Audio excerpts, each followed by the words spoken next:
primeiro te agradeço a presença aqui, tá? A galera vai entrar daqui a pouco, os meninos estão terminando outra aula. Então, só para situar rapidamente, a gente tem um itinerário formativo, que é um projeto que a gente está construindo aqui com alunos do ensino médio, no Colégio São Benedito. E nesse itinerário, a gente fala sobre aprender a viver. Esse é o tema da disciplina.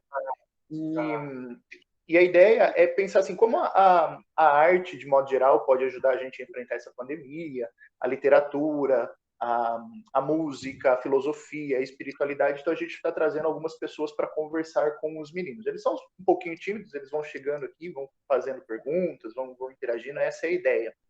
E aí eu te apresento. Entendi.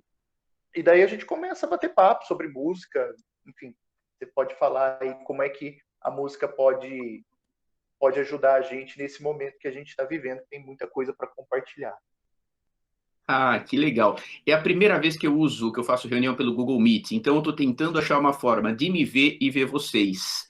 Tem Você está no computador? No computador.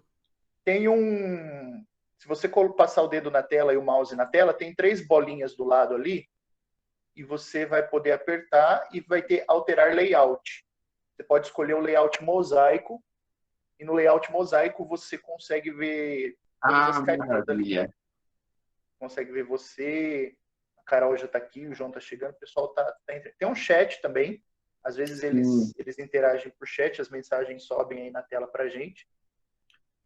Não deu certo, mas enfim, eu estou num quadradinho aqui, acho que eu consigo. Acho um pouco estranho falar sem me ver e sem ver as pessoas, mas eu estou fora, né? Mas aos poucos eu vou entendendo, estou entrando aqui. Nessa bolinha, se você passar o mouse, vai aparecer os comandos de microfone, áudio e câmera, e aí tem um menuzinho lá que são 3 bolinhas na vertical. Beleza. Bom, acho que já deu para entender um pouquinho aqui. E a gente aqui na escola, e enfim, tudo que eu tenho feito, a gente tem feito pelo Zoom, né? Então, você acaba se habituando, é praticamente igual, né? Mas... É verdade. Muita gente tem usado o Zoom, né? Isso. A galera usa o Zoom, usa o Meet. A gente aqui tem o Meet porque faz parte da plataforma que a gente tem no colégio. E ainda tem outros recursos, tem alguns links, o Google Teams e alguns outros links de conferência também para as pessoas usarem. Ah, que legal. Cada um vai se adaptando ali às realidades, né? Como é que vocês estão fazendo para música? Vocês estão usando o Zoom? Então, para as aulas especialmente, a gente tem usado o Zoom e também o WhatsApp, que tem alguns alunos que não têm acesso, enfim, só tem o WhatsApp, né? Então, nós gravamos videoaulas, vídeos curtinhos também, né? Fragmentando para que eles consigam abrir com a internet possível.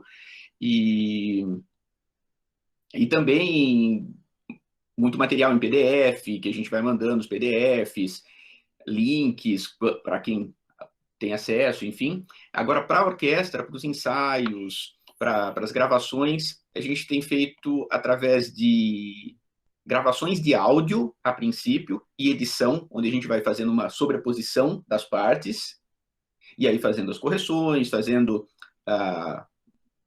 o que precisa corrigir e tal. E até 2 semanas atrás, gravações remotas, gravações de vídeo com junção desses vídeos.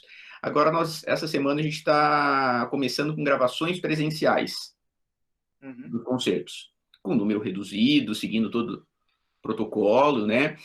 Separando a orquestra em vários grupos. Então, cada concerto, a orquestra vai estar pequenininha, né? No máximo 12 pessoas, no caso com cordas, pela possibilidade da máscara. Mas só nos encontramos no momento da gravação. Então, todos os ensaios são feitos antes, de forma remota, e aí, com a peça pronta, nos encontramos para gravar. Que louco isso, né? Eu fico imaginando. Isso deve ser, na cabeça do maestro, isso deve ser muito louco, porque você não tem o tempo ao vivo ali para corrigir, né? Não. Então, na verdade, a função do maestro mudou totalmente, né? Minha função na preparação do concerto, na preparação das músicas, é uma preparação agora de criar guias, ou seja, eu tenho que, no computador, fazer todas as mudanças de tempo, marcar, mandar todos os guias, né, com um clique, para que todo mundo possa ouvir, guia de voz. Então, eles vão ouvindo a linha e eu falando durante essa guia. Que louco isso. Eu É quero que você uma, explique isso um pouquinho melhor para a gente daqui a pouco. é, A galera tá terminando de entrar aqui. Isso deve ser louco. Eu fico imaginando como as coisas viraram de pernas pro ar para os músicos também. Os pois professores viraram para caramba, para os músicos, então. é. Esses dias eu vi o vídeo, né, da peça de Beethoven que vocês fizeram. Eu falei, cara, isso é fantástico. Todo, várias orquestras, aliás, estão fazendo esse tipo de movimento, né? Um pessoal à distância e aí sobrepõe som. Meu Deus do céu, que loucura isso. Nós estamos fazendo agora, nós estamos em processo de um concerto que vai ser publicado dia 22 de agosto, que é um projeto que iniciaria em 2020, que é o Ciranda de Todos os Sons. Ou seja, a gente já tem o Natal de Todos os Sons, que é uma confraternização musical de todas as orquestras da escola, mais a sinfônica, a banda do Patrulheiros participa, convidamos outros corais, tocando e cantando músicas natalinas. E esse ano nós começaríamos no mesmo perfil, mas com cantigas de roda, com música folclórica. Por fim, acabou não dando certo de fazer presencial, mas nós vamos fazer com gravações remotas. Então, com todas as orquestras da escola, da Casa da Cultura, enfim, separamos, né, as músicas, mas pelo menos 2 dessas músicas nós vamos fazer com todo mundo. Então, imagine a loucura disso. E vai ser sucesso, não tenho dúvida que Não, tem sido, apesar da novidade, tudo tem sido um aprendizado muito bom, tanto para nós, professores, mas para os alunos também. Boa parte desses músicos que vão gravar esse para o dia 22 tiveram 2 aulas presenciais apenas. Nossa Senhora. Porque começou, né, nós tivemos a primeira aula, o concerto de boas-vindas dos alunos foi dia 8 de março. Na semana seguinte, tudo parou, começou a parar. Poxa vida. E a E, galera tá na raça, né? Tá aprendendo na raça. e grande parte desses alunos nunca tinham pego um instrumento na mão. Eu Começaram do imagino. zero. Você sabe que eu tenho uma vontade, eu não toco nada, né? Eu ouço muita coisa, mas não toco nada. E tenho algum tempo insistido em tentar aprender violão. E daí eu tenho um amigo que ensina em uma outra cidade, está 300 quilômetros daqui. Esses dias eu chamei ele no WhatsApp e falei, me ensina. Eu tô aqui na quarentena, não tô fazendo nada e já sei 3 acordes. Eu acho que a galera tá indo por esse caminho também. É, e apesar de toda essa loucura, de tudo isso, mas assim, as oportunidades estão sendo muito boas. Então, hoje a gente consegue assim, ter aula com professores fantásticos, né, de qualquer lugar do mundo, pela tela do computador, pela tela do celular, de graça. Essa é uma das vantagens. Essa disciplina especificamente que está aqui hoje como convidado, ela teve essa vantagem nesse trimestre, porque muita gente boa está passando por aqui, conversando com a gente, e aí a gente só consegue isso por conta da tecnologia e a vantagem de trazer, de unir o útil ao agradável, providenciar a participação de todos. É muito bom, muito bom. E tenho certeza que grande parte disso, que tudo que a gente tem feito, o ano que vem, enfim, voltando, né, as coisas voltando como eram, ou pelo menos próximo como eram, eu acho que a gente vai manter muitas dessas coisas, né? Com certeza. O legal é que vai dar para aproximar mais as pessoas de alguma forma, né? Pelo menos é o que se espera, é o que a gente ganha com tudo isso.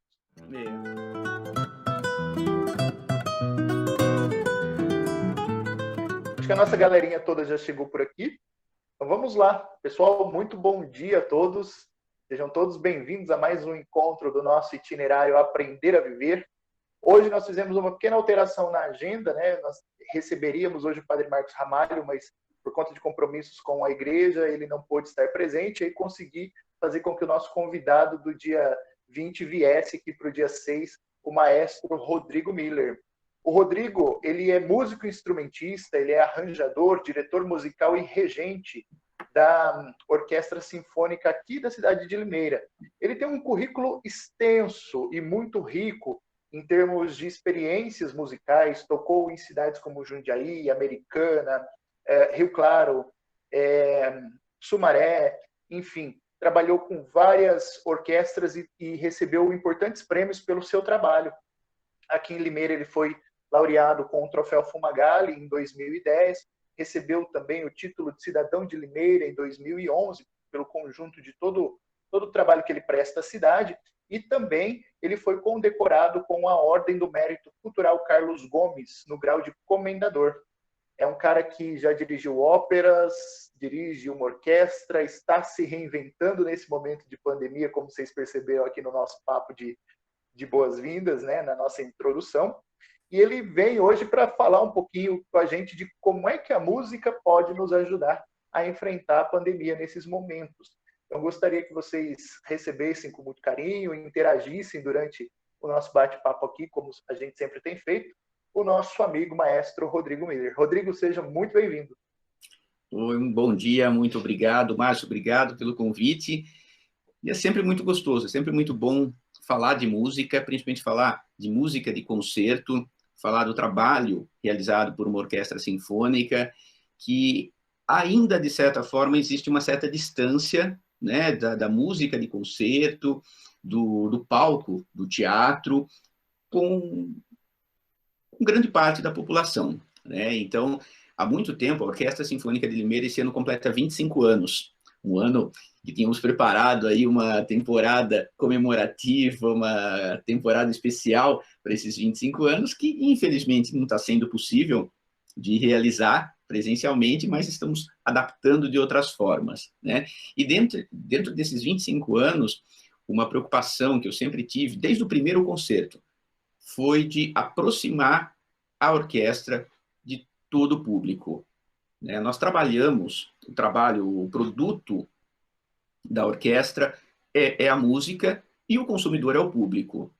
Então, a gente tem que desmistificar essa coisa toda. Eu sempre lembro quando eu comecei a estudar música, eu estava na sexta série, na época era sexta série, acho que eu tinha 11, 12 anos, e o primeiro concerto que eu fui fazer, que eu fui tocar, eu vi que na escola que eu estudava, eu sou nascido em Rio Claro, na escola que eu estudava em Rio Claro, tinha um cartaz divulgando esse concerto. E eu fiquei morrendo de vergonha. Eu não queria que os meus colegas fossem assistir e falavam, gente, que tocar em orquestra, né? Que coisa esquisita, isso há muitos anos atrás, né? Enfim, então eu sempre fiquei com isso na cabeça, né? E depois, por fim, muitos outros colegas de classe da minha idade foram assistir outros concertos e acharam super legal. Eu ficava com medo de como eles iam, né? Onde já se viu esse cara tocar em orquestra, ser o estranho da turma. E por fim, felizmente, eu estava totalmente errado e deu certo. Muitas outras pessoas da minha sala, enfim, começaram a estudar música também. E eu trabalho muito para exatamente que isso não aconteça com outras pessoas, né? Felizmente, hoje, a gente tem grande parte dos alunos da Escola Livre de Música são crianças, jovens, adolescentes, né? E é um trabalho fantástico, não só de aprendizado de música, mas principalmente de trabalho coletivo, de trabalho conjunto, né? Então isso é muito bom. Sim, é fantástico. Quando você começou, você tocava o quê e o que você toca hoje? Então, minha história com música foi bastante engraçada, né? Eu, quando nasci, tinha um amigo de um tio da minha mãe que era maestro de uma banda de coreto, e me deu uma flauta doce de presente, uma flauta doce de madeira, muito bonita, enfim, foi visitar, né? Foi me visitar e deu essa flauta de presente. E essa flauta, ela ficava guardada, minha mãe não queria que eu brincasse, porque não era um brinquedo, né? Realmente era um instrumento e ficou guardada lá. Quando eu ingressei na sexta série, eu tinha um colega de classe, já um pouco mais velho, que ele havia repetido alguns anos, enfim, e que toca até hoje, ele é músico até hoje, e tocava flauta. E eu comentei com ele que eu tinha essa flauta em casa. Até então eu nunca tinha tocado, porque minha mãe não deixava, achava que eu ia estragar. E a flauta ficava guardadinha. E ele começou a me dar aula, começou a me ensinar um pouco que ele sabia, enfim, foi me passando tal. No ano seguinte, eu estudava no período da manhã, né? No ano seguinte, ele foi fazer Senai e ia estudar à noite, e ele tocava numa orquestra em Rio Claro que chamava Orquestra Infanto Juvenil. E era uma orquestra que tinha, diferente do que é uma orquestra sinfônica, mas é uma orquestra que tinha todo tipo de instrumento, inclusive a flauta doce, que a flauta doce não é um instrumento da orquestra sinfônica. Daqui a pouco a gente pode até falar um pouquinho mais sobre os instrumentos da orquestra.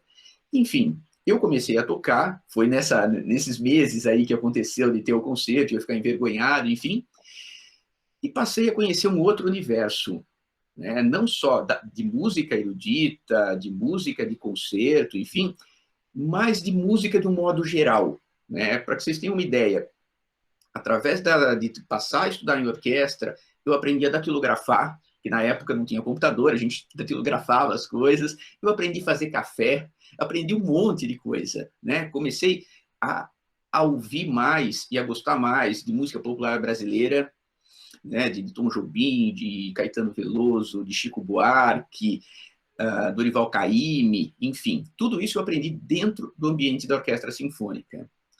E aí, enfim, da flauta doce, eu passei a tocar flauta transversal, que é a flauta utilizada na orquestra, e na época lá, nós éramos em 6 flautistas na mesma orquestra. E no naipe dos sopros da orquestra, normalmente nós temos 2 ou 3, no máximo 3. Então era muita gente. E a orquestra de Rio Claro havia ganhado da Embaixada da Alemanha um oboé, um instrumento que até então eu nunca tinha ouvido falar, e acredito que grande parte das pessoas não conheçam ainda esse instrumento. E aí, um dos professores de cordas lá falou: olha, você tem cara de oboísta. Eu não sabia se ele estava me xingando, o que era, né? Enfim, mas para que eu começasse a estudar esse instrumento. A princípio, eu gostei muito do estojo dele, achei lindo o estojo que ele vinha e me apaixonei pelo estojo. Passei a estudar esse instrumento, tive que ir para Campinas fazer aula, que não tinha ninguém para me dar aula, não tinha ninguém que tocasse esse instrumento. E, enfim, fui aprendendo a coisa da palheta. É um instrumento que ele tem uma palheta dupla, que são 2 lâminas de bambu, 2 canas, que vibram uma contra a outra para produzir o som. E aos poucos fui conhecendo, né, e me apaixonando também pelo instrumento, deixando a flauta e me especializando no oboé. Comecei a trabalhar com ele e já com 18 anos abri um concurso público na prefeitura de Americana para a Orquestra Sinfônica de Americana, né? Talvez muitas pessoas não saibam, mas muitas cidades, um dos departamentos da cultura é a orquestra. Então abre-se um concurso público, né, e as pessoas prestam o concurso, fazem as provas de português, matemática, conhecimentos gerais, etc. E também a prova específica, que é aquela prova que você toca, né, você tem que mostrar as suas habilidades no seu instrumento para assumir o cargo. E eu fui aprovado na orquestra, foi meu primeiro emprego profissional, né, logo em seguida fui contratado, fui funcionário da Prefeitura de Americana por alguns anos, como oboísta da Orquestra Sinfônica.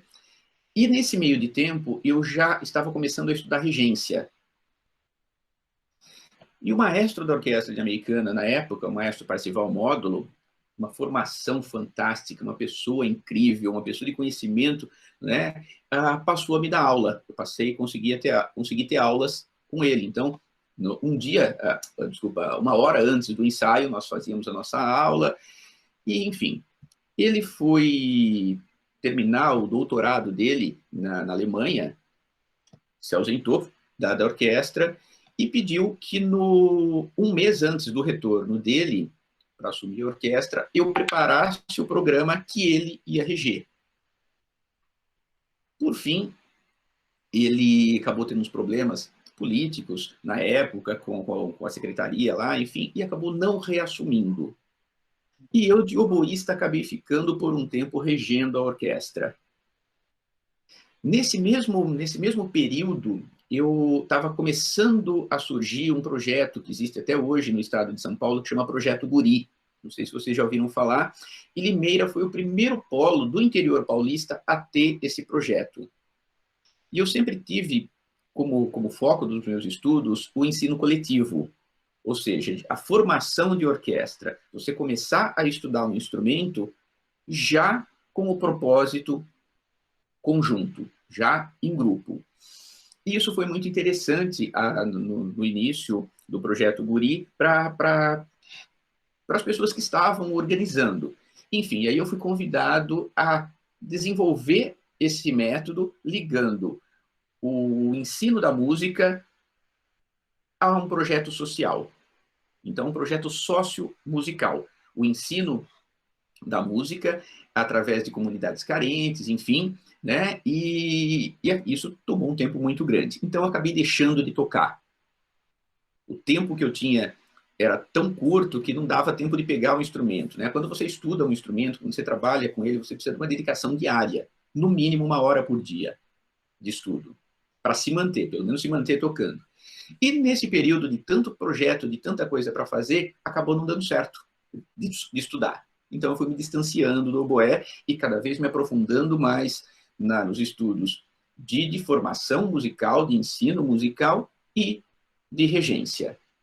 Enfim, só resumindo um pouquinho, o tempo foi passando, as coisas foram se acertando, né? Nesse meio de tempo, eu vim aqui para Limeira, fui convidado em 95 para ver estruturar o que a princípio se pensava em fazer uma orquestra de cordas, e aí eu sugeri já de começarmos com uma orquestra sinfônica, e a vida foi se estabilizando, as coisas foram se assentando, eu pude voltar a estudar meu instrumento, pude voltar a tocar o oboé, né, que sempre gostei muito, e foi até muito bom esse reencontro, que eu falo que aí nesse reencontro foi onde realmente me apaixonei perdidamente por ele.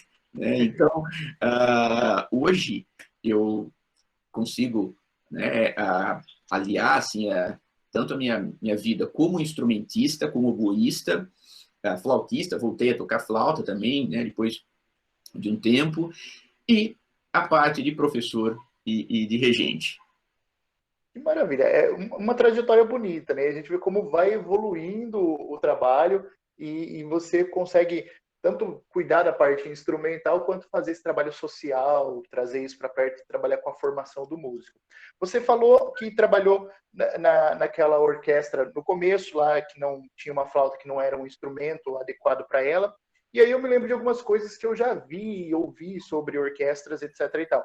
E acho que a grande sacada, e você falou bem, é esse distanciamento que as pessoas, né, nós, réis mortais aqui, temos da música erudita, da música de orquestra, etc. e tal, muitas vezes por não conhecer. E algumas Sim. vezes eu já ouvi amigos, colegas e alunos até falar, mas é chato, não sei o quê, eu não entendo nada. E eu sempre brinco que a gente precisa sempre estudar um pouquinho e ler. Bom, a minha pergunta é, qual que é a diferença de orquestras? Né? A gente tem orquestras de câmara, você falou que no princípio eles queriam uma orquestra de corda, eu já ouvi o termo orquestra de câmara, orquestra sinfônica, orquestra filarmônica. Como é que esse universo funciona dentro da música? Bom, uma orquestra, vamos falar um pouquinho de orquestra sinfônica e orquestra filarmônica. Tá? E a diferença dessas duas orquestras não é nem musical e nem instrumental, e sim de forma administrativa. Isso hoje, teoricamente, né? Uma orquestra sinfônica é uma orquestra mantida pelo poder público. Então, é uma orquestra municipal, é uma orquestra estadual, é uma orquestra federal, enfim. Né? Uma orquestra filarmônica vem de filantrópico. Então, vem de uma sociedade, de uma associação mantendo essa orquestra. Hoje, isso está muito misturado. Né? Quando a gente fala em orquestra, talvez a orquestra mais conhecida do mundo é a Orquestra Filarmônica de Berlim, que é mantida por um grande grupo de associados, muito grande, né? Mas também de forma pública, com dinheiro público. A Orquestra Sinfônica de Limeira é uma orquestra nesse mesmo perfil. Nós somos mantidos principalmente pela Secretaria Municipal da Cultura, em parceria com uma sociedade civil, que é a Sociedade Pró-Sinfônica. Né? Então, essa é a diferença da sinfônica e da filarmônica, que são orquestras formadas pelas cordas, que é o violino, viola, violoncelo e contrabaixo, pelas madeiras, que são as flautas, oboés, clarinetas e fagotes, pelos metais, que são as trompas, trompetes, trombones e tuba, e pela percussão, que é a maior família da orquestra. Né? Então, esses são os instrumentos e os 4 naipes, ou 4 famílias, que formam uma orquestra, seja ela sinfônica, seja ela filarmônica. A orquestra de câmara, ela vem exatamente do espaço para o qual ela foi formada, um espaço pequeno. Um pequeno grupo de músicos para tocar num espaço menor. A orquestra de câmara, ela pode ter diversas formações, misturando cordas e sopros, sendo somente cordas, sendo somente sopros. Então, existem os compositores, Haydn, Mozart, Beethoven, Brahms, enfim, se dedicaram grande parte do seu trabalho à escrita camerística, ou seja, compor músicas não só para as grandes formações, mas também para orquestras de câmara, para conjuntos de câmara. Então, grande parte do que nós tocamos foi escrito. Tudo o compositor pensou, tudo o compositor colocou no papel, nota por nota de cada um dos instrumentos. Então, eles pensaram, o oboé vai tocar tal nota, o violino vai tocar tal nota. Então, basicamente, essas são as diferenças. Então, uma orquestra de cordas, por exemplo, ela se enquadra na orquestra de câmara. Então, uma orquestra formada apenas por um dos naipes, apenas por uma das famílias da orquestra sinfônica. E aí ela pode variar os instrumentos ali, né, nesse naipe, né? Isso. Que legal. O básico, o básico da orquestra de cordas é 5 grupos dentro das cordas. Os violinos divididos em 2, primeiros e segundos violinos. Viola. A viola, para quem não conhece, é um instrumento bastante parecido com o violino, porém um pouquinho maior. Quanto maior o instrumento, mais grave é o seu som. Como a gente fala popularmente, mais grosso é o som.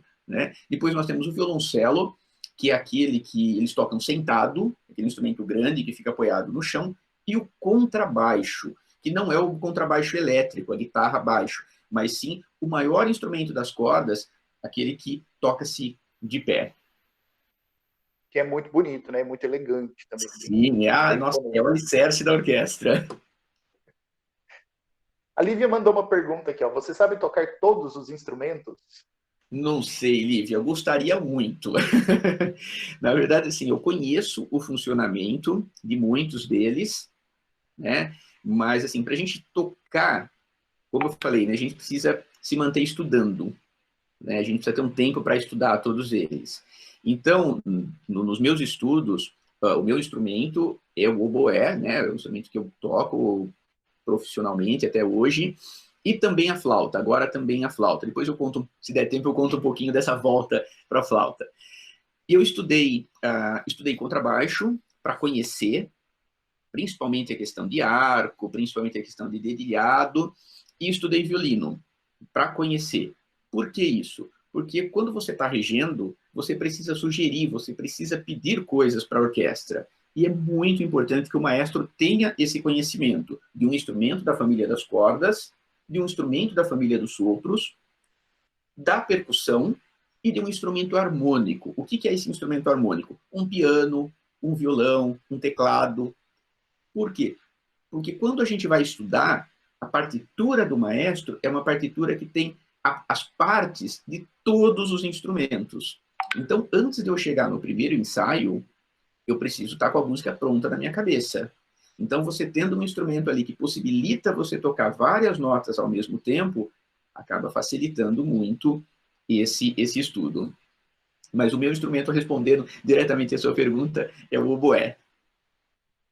E você tem aí depois para fazer uma palhinha para a gente? Tenho, posso pegar ele aqui pelo menos para mostrar um pouquinho dele, sim. A palhinha de curiosidades dele. Bacana, né? Aí a gente ouve um pouquinho no final, mais para o finalzinho. Ô, Rodrigo, você falou do que o maestro ele tem ali todas as notas da orquestra. Como é que é a leitura dessa partitura do maestro? Como é que é a leitura disso para o músico? Eu acredito que o músico veja só a dele. É assim que funciona? Eu não sei como que é isso. Eu posso colocar um exemplo aqui? Pode. Na verdade, para que vocês possam ouvir, tá? Deixa eu só encontrar ele fácil aqui, porque enquanto eu vou encontrando, eu vou explicando um pouquinho nós temos, todo mundo ouve muito falar sobre partitura. O que é a partitura? A partitura é onde a música toda está escrita. Então, quando vocês forem assistir um concerto, espero que muito em breve a gente possa voltar a ter concerto presencial, vocês vão perceber que o maestro vira muitas folhas. A gente não para de virar folha. Enquanto os músicos da orquestra não viram tanto assim. Por quê? O maestro, ele tem ali com ele a partitura onde tem todas as partes. Ou seja, o maestro ele tem algo mais ou menos assim. Tentem ouvir isso aqui. Vocês vão ouvir uma contagem, que depois eu explico um pouquinho também, que essa é a nossa nova forma de trabalho à distância. Veja se é possível de ouvir.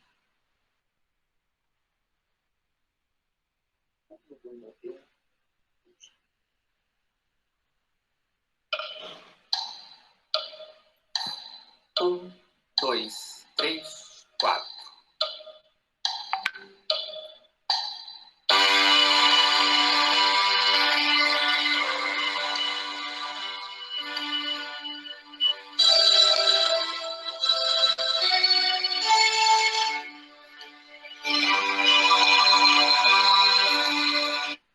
Deu para ouvir um pouquinho que tem muitos sons acontecendo aqui? Sim. Então, isso que vocês ouviram é o som que sai de uma partitura, literalmente. Então, isso aqui está escrito num programa de computador e essa escrita produz esse som. Os músicos da orquestra, eles vão ter algo assim, só a linha deles. O meu boi morreu, primeiro violino.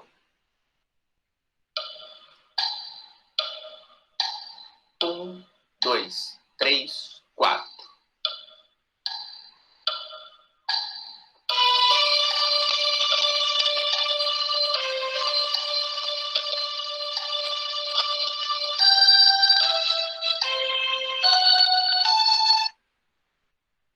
Essa é a parte que só o primeiro violino vai estar tocando. Deu para perceber que fica mais enxuta, né? Não tem mais aquele monte de som.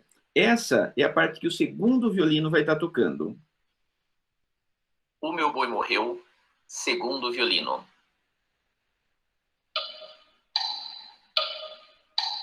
Um, dois, três, quatro.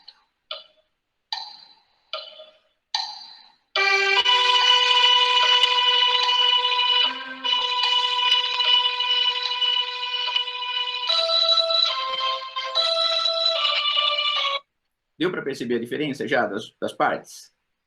Sim. Deixa eu pôr aqui do contrabaixo agora, só para a gente...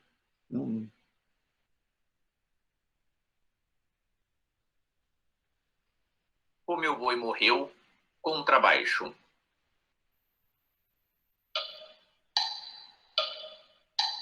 Um, dois, três, quatro.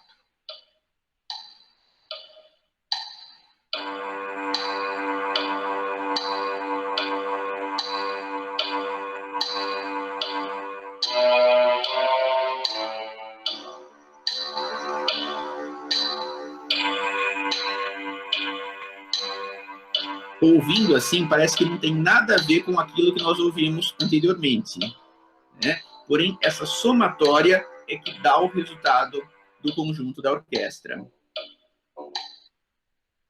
Tá? E aí você presta atenção em cada um deles. É assim que a cabeça do maestro funciona na hora de rever? É isso. Então, na verdade, o que acontece? O maestro ele precisa chegar para o primeiro ensaio com a peça pronta. Eu preciso... O maestro vem de professor, né? Então, o maestro ele dirige a orquestra. É como se a orquestra fosse um instrumento do maestro. Então, eu não posso chegar no primeiro ensaio para aprender a música. Não. Eu preciso chegar com ela pronta, do que eu espero, né? E do que som eu quero tirar da orquestra. Então, na verdade, isso com o passar dos ensaios, a gente vai equilibrando uma pré-concepção que eu tinha da peça com o que os músicos sugerem. Então, a gente faz um trabalho conjunto para chegar no concerto com o resultado pronto. Eu sempre falo com os alunos e sempre penso em tudo que eu vou tocar, que a música é uma coisa fantástica, porque é uma arte absoluta. A música, ela só acontece naquele momento que você está tocando. Tudo isso está escrito. Aqui é uma peça folclórica, né? Então a gente não consegue dizer quem compôs. Mas, assim, é um arranjo que eu fiz e eu pensei nas notas, distribuí, tal, tal, tal. Então está tudo escrito, está no papel, está no computador, né? Mas na hora de tocar, são pessoas que vão tocar. E cada dia essas pessoas podem estar de uma forma diferente. E vão tocar de uma forma um tanto quanto diferente. Vai ser basicamente o mesmo tempo, a mesma afinação, as mesmas notas. Isso nós não vamos mudar. Mas nós vamos mudar a expressão dela. Então, isso eu acho fantástico na música, porque você não tem segunda chance. Ela acontece naquele momento que você está tocando, né? Então, a gente tem que aproveitar muito, porque pode ser que você nunca mais toque aquela música, e mesmo que você toque, vai ser um outro momento, né? Então, a gente faz todo esse trabalho nos ensaios e tal, e o concerto acaba sendo o resultado de todo esse trabalho. Hoje, com o distanciamento, a gente não tem o trabalho dos ensaios presenciais. Então, o trabalho do maestro está sendo produzir guias como esses que vocês ouviram. Então, esses 1, 2, 3, 4 são coisas que cada um dos músicos vai ouvir num fone de ouvido e reproduzir tocando somente a sua parte. Essa contagem inicial é para na hora de nós editarmos, de nós juntarmos isso através de um software de computador, a gente colocar o 1, 2, 3, 4 de todo mundo juntinho e a partir daí dá certo. Que coisa louca, né? É, Aumentou, triplicou o trabalho, né? olha, então esse barulhinho, por exemplo, que aqui eu estou instalando o dedo, mas que vocês ouviram nas gravações, ele não existe no resultado, né? No ensaio, num concerto, é exatamente os movimentos do maestro. Então, no ensaio presencial, num concerto presencial, as pessoas estão me vendo, estão vendo o maestro. Dessa forma remota, não. Então, por isso que precisa esse beat, precisa esse clique, para todo mundo ficar exatamente no mesmo tempo. Que legal. E, no presencial, você disse que tem os gestos. Como é que E, esses gestos funcionam? Porque a gente vê sempre a emoção, né, do maestro. Ah, uns gesticulam mais, uns gesticulam menos. Como é que é a leitura disso para o público leigo que não entende esses signos, essa linguagem? bom, a comunicação do maestro com a orquestra é uma comunicação não verbal. Ou seja, a gente precisa conseguir passar toda a ideia, toda a interpretação da música, toda a dinâmica, toda a organização mesmo através de gestos. Então, basicamente, a gente tem duas coisas. A mão direita, ela marca os tempos. Né? O que é o tempo? É o pulso da música. Imagine uma orquestra com 50 músicos, 54 músicos, que é o caso da OSLI, da Orquestra Sinfônica de Limeira, cada um resolve tocar no seu tempo.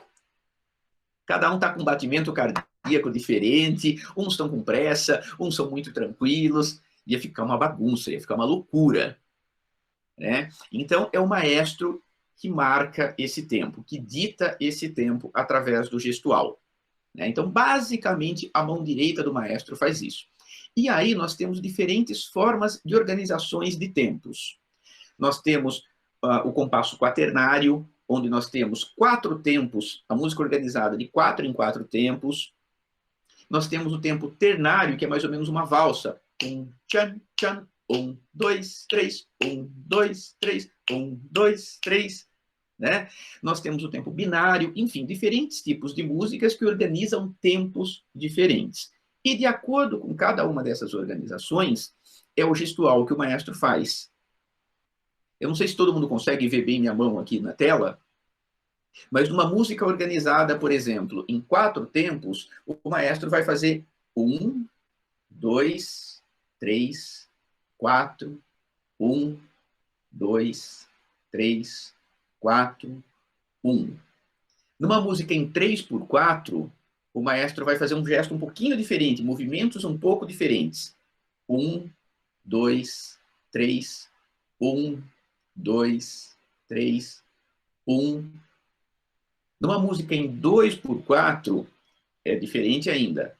1, 2, 1, 2, 1, 2. Então, basicamente, a mão direita do maestro faz isso. Vocês puderam perceber que o 1 é sempre no mesmo lugar. O primeiro tempo é o nosso chão, é o nosso ponto de encontro, caso alguma coisa dê errado no meio do caminho. Né? Pode acontecer. Né? Então, de certa forma, o 1 é aquele lugar que, assim, que dá a segurança, que dá o encontro de todo mundo. E é o tempo forte do compasso, é o apoio do compasso. Tudo que a gente ouve no rádio, tudo que a gente ouve, enfim, é em cima disso. Se você ouve uma banda de rock, pode não estar tudo escrito, mas está ali presente. Né? Se a gente ouve uma dupla sertaneja, isso também está presente. Tem uma métrica. Né? Então, essa métrica é o que o maestro faz basicamente com a mão direita. A mão esquerda é a mão da expressão. Então, às vezes, quando a gente está com um gesto maior, a gente tem um som mais grandioso. Às vezes, do nada, o gesto diminui. Ou seja, o som diminui. Tá? Ela serve também para indicar as entradas. Então, muitas vezes, não são todos os instrumentos que tocam o tempo todo. Existem as pausas, existem os silêncios. E essas pausas, às vezes, são muito longas. Tá tudo escrito, o músico sabe. Mas é sempre bom você ter essa segurança, você ter essa...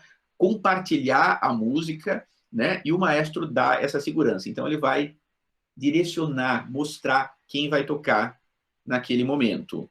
Né? Também o equilíbrio. Os instrumentos da orquestra são instrumentos acústicos, ou seja, eles não são ligados na tomada, não tem nenhuma caixinha para controlar volume. Então, o maestro, às vezes, precisa controlar isso também. Então, num determinado momento, um instrumento que não está com uma linha que precisa sobressair, pode ser que o cara se empolgue no momento e queira tocar mais forte. Então, é a hora do maestro calma menos. Né? Ou um que precisa aparecer por algum momento, sei lá, não está tirando toda a sonoridade necessária. Então, você vai chamar que aquele som venha um pouquinho mais, que ele toque um pouquinho mais. Então, basicamente é isso. Que legal, a gente vê, ele percebe que a música sai da mão do maestro, né? Ele vai, é como A se fosse ideia uma é essa. mágica, é muito lindo isso, é muito fabuloso verificar isso. De Posso todos falar da batuta, Márcio? Desculpa. Pode, claro, por favor. Aquele pauzinho que fica na mão do maestro, né? Você já deve ter percebido, é uma coisa que muitas vezes a gente fica para que serve aquilo. Nos desenhos ele bate na estante, enfim. A batuta, ela serve para chamar a atenção da orquestra, porque os músicos precisam olhar para o maestro, mas precisam olhar para suas partes, precisam olhar para seus colegas. Então a batuta, ela fica na mão direita do maestro, como se fosse um alongamento do braço. E eu não sei se vocês já perceberam, eu espero que tudo isso, quando a gente voltar a tocar, vocês possam assistir um concerto e tentar prestar atenção nessas coisas. A batuta normalmente é branca ou de cor muito clara, para facilitar a visão, para facilitar a visualização. Tá? Desculpa ter te cortado, viu? Imagina, é uma varinha mágica, né? É uma varinha Literalmente, mágica. traz a música ali pra gente. É fabuloso. E de todos esses instrumentos que você rege, existe algum que é assim, a gente sabe da complexidade de todos e da dedicação que cada músico tem, mas existe algum instrumento que seja mais difícil dentro da orquestra? De se tocar, de se conduzir, de prestar atenção, aquele que mais destoa, o filho pródigo que mais dá problema? Existe alguma coisa assim que... Então, na verdade, assim, cada instrumento tem a sua dificuldade, pensando no instrumento. Né? E existe me disseram uma vez, eu confesso que eu nunca vi, né, que no Guinness Book cita o oboé e a trompa como os dois instrumentos mais complexos. Existe até uma piadinha interna de orquestra que fala que o oboé e a trompa são os instrumentos divinos. Porque a trompa só Deus sabe o que vai sair. E o oboé só Deus sabe quando vai sair. Por que isso? Porque a trompa é um instrumento da família dos metais. É um instrumento que tem um bocal, e o som é produzido através da vibração do lábio num pequeno cálice de metal, que passa essa vibração para o instrumento. É um instrumento cônico, todo enrolado e que abre com uma campana, né, que é uma forma de um sino. E por esse formato, é um instrumento que tem muitos harmônicos, ou seja, uma coisinha de nada que você mudou no lábio, que você mudou na pressão, que você mudou na forma de soprar, pode mudar a nota. Pode sair diversas notas se você não tiver uma precisão exata. É mais ou menos como passar uma linha numa agulha muito fina. Né? Então, por isso, a piadinha de que só Deus sabe o que vai sair, porque às vezes é para sair uma coisa e sai outra. O oboé, que é um instrumento que eu toco, ele, como eu falei para vocês, ele tem uma palheta dupla, duas lâminas de bambu que vibram uma contra a outra. E a abertura dessas duas canas, a parte maior, que é o centro, é quando muito 1 milímetro. E o ar passa por ali. E é de certa forma, flexível. Então, a hora que você sopra, ela oferece uma resistência. Então, até que a gente tenha muito domínio, acaba falhando a nota. O que é para sair, sai depois. Então, por isso, a piadinha de que só Deus sabe quando vai sair. Né? Mas, assim, cada instrumento tem sua dificuldade. Os instrumentos das cordas, que tem o arco, é uma junção de duas coisas totalmente diferentes que eles têm que fazer. A mão esquerda trabalha uma coisa, enquanto a mão direita trabalha outra. O braço dos instrumentos das cordas, que é onde eles colocam os dedos, onde tem as cordas, não tem nenhuma marcação. Não é como o violão, não é como a guitarra, não é como o baixo elétrico. Né? Então, não existe um lugar pré-determinado de onde você vai colocar o dedo. Isso vai do estudo do seu ouvido interno, que a gente desenvolve com o estudo da música, e a sua postura. Então, imaginem a complexidade disso. Enfim, piano, você lê duas claves diferentes, né? Um monte de nota ao mesmo tempo. Então, todo instrumento tem a sua dificuldade. E é fantástico, né? Como eles funcionam todos bem. Você consegue tocar um pouquinho pra gente? Você consegue demonstrar um pouquinho, se for possível? Olha, eu vou ter que sair um segundinho, pegar que está num outro cômodo. Tranquilo. Tá? Então, me dá esse segundinho, já retorno aqui. Vai lá, eu fico falando com a galera aqui. Beleza. Meninos, tem perguntas para o Rodrigo? Vocês querem colocar alguma coisa? Fascinante, não? Eu tenho aqui trocentas perguntas e acho que não vai dar tempo de fazer, por isso que eu pedi para ele tocar, que a gente está entrando na reta final aqui. Mas é um bate-papo muito gostoso. Daria para conversar o dia inteiro sobre música e sobre aprender. Quem toca? Alguém toca alguma coisa aqui? Alguém da disciplina? Olha, a Maria Carolina toca violino. Voltei, gente. Deixa eu aproveitar e mostrar para vocês todo o processo. O oboé, ele fica guardado num estojinho desse tamanhinho assim, olha. Olha que prático que é. Ele desmonta. Ele desmonta. E ele é feito de uma madeira especial, se eu não me engano, né? Isso. Ele é feito de uma madeira chamada mipingo, que é o ébano, né? Uma madeira bastante dura, bastante resistente. Essa é uma das partes dele. Aqui a gente tem a campana, né? Que é o que joga o som para fora, põe o som realmente para acontecer. E essa é a parte de cima dele. Então, ele desmonta em 3 partes.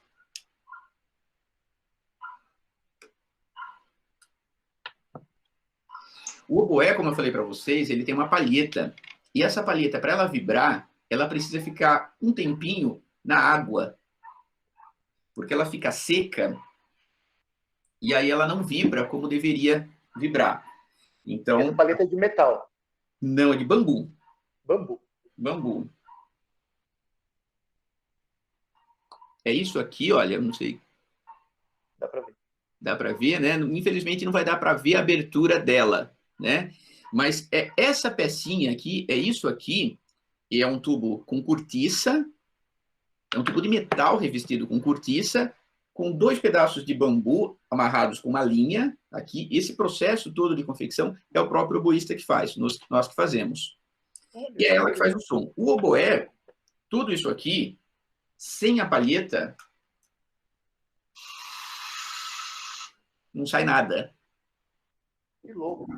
Tá? Então, ele depende da palheta para produzir som. E o oboé é um instrumento totalmente cônico. Quando vocês forem assistir um concerto, vocês vão observar que antes de começar, antes do maestro entrar no palco, um instrumento toca uma nota, toca a nota Lá. A sexta nota musical. Através dessa nota Lá, toda a orquestra se afina. Ou seja, todo mundo fica na mesma altura, na mesma sintonia de nota. E o instrumento que passa essa nota de afinação é exatamente o oboé. Por quê? Pela sua construção, pela forma que ele é construído, ele tem um som penetrante, ele tem menos harmônicos, ou seja, se mistura menos com os demais instrumentos, sendo possível que mesmo todos os instrumentos da orquestra tocando, todos consigam distinguir a referência, distinguir o oboé. E também por um outro motivo. O oboé, até hoje, na verdade, é assim, ele não muda a sua afinação. Ou seja, a gente constrói a palheta para uma determinada afinação. 442, 440, enfim. Né? E quando ele surgiu também. Então não tinha opção. Ou os outros se afinavam com ele, ou não tinha jeito, ele não ia mudar. Né? Então, um pouquinho da razão do oboé passar afinação para a orquestra. Enquanto a palheta molha um pouquinho mais aqui, alguém quer perguntar alguma coisa? Alguém perguntou alguma coisa? Perguntem, meninos. Perguntei se alguém tocava aqui. A Maria toca violino, o João está aprendendo a tocar cavaquinho. Ah, que legal! Uns meninos aqui na escola não são daqui, mas eles tocam violão. Tem galera agita aqui de vez em quando. Que bacana. Tem alguém que é aluno da Escola Livre de Música? Você é, Maria?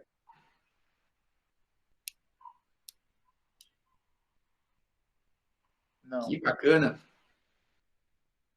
Maria está na Lume. Ah, tá. Que bacana. Legal. Não conheço a Lume. Bom, acho que deu para molhar um pouquinho aqui, se vocês possam entender.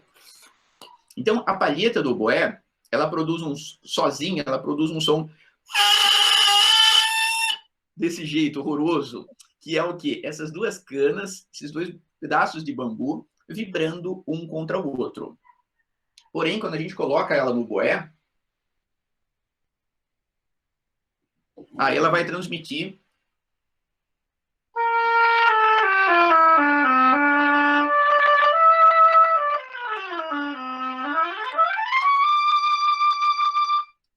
provavelmente vocês vão ouvir um acompanhamento das minhas cachorrinhas latindo. Eu começo a tocar aqui em casa, elas começam a querer cantar comigo. O oboé é um instrumento de som bastante oriental. Então, quando a gente ouve